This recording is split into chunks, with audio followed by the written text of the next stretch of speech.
चिनी गुलाब किती सुंदर असे फुललेले आहेत आणि कलर किती सुंदर वाटतोय हा.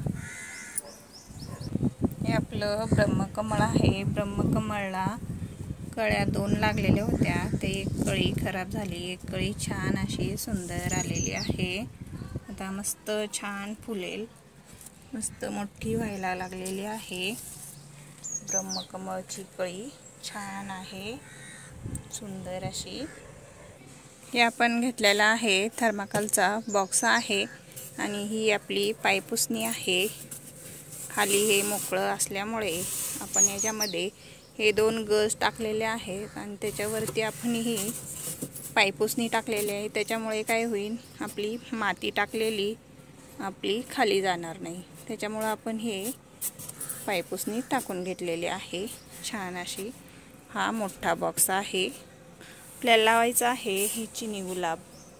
चिनी गुलाबाला हे बॉटलमध्ये लावलेलं आहे, त्याला साईज छोटी पडत असल्यामुळे आपल्याला लावायचं आहे ह्याच्यामध्ये लावायचं आहे. या बॉक्समध्ये आपण माती घेतलेली आहे सगळी मिक्स करून.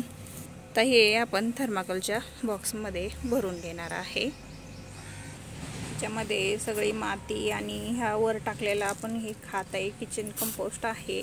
हे सगळी माती आपण आता ह्याच्यामध्ये भरून घेऊया, छान अशी पसरून मस्त घेऊया.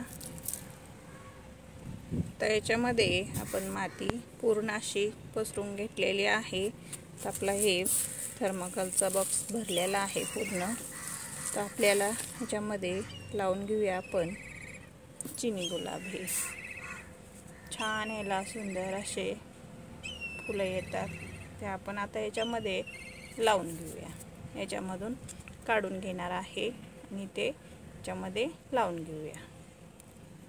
आता हे आपण बॉटलमधून काढून घेतलेले आहे हे आपलं चिनी गुलाब.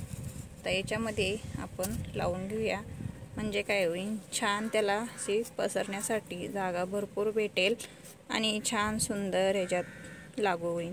त्याच्यामुळे आपण आता याच्यामध्ये लावून घेऊया. तर आपण हे लावून घेतलेलं आहे चिनी गुलाब सुंदर असं. त्याला आपण पाणी देऊन घेऊया. तर आपण याला पाणी देऊन लावून तयार झालेलं आहे.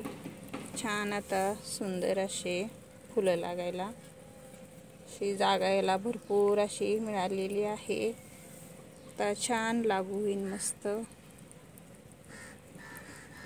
आणि जास्त प्रमाणात याला कळ्या आणि फुलं भरपूर लागतील. त्याच्यामुळे आता आपण याच्यामध्ये लावून घेतलेला आहे. आपण याच्यामध्ये दुसरे अजून कलर लावू शकतो, पण हे आता एवढंच छान वाटणार आहे. आता आपण 3 कलर लावलेले आहेत. एक गुलाबी आहे, एक मरून आहे आणि एक पांढरा. असे आपण 3 कलर लावून घेतलेले आहे. त्याच्यामध्ये मस्त छान आहे.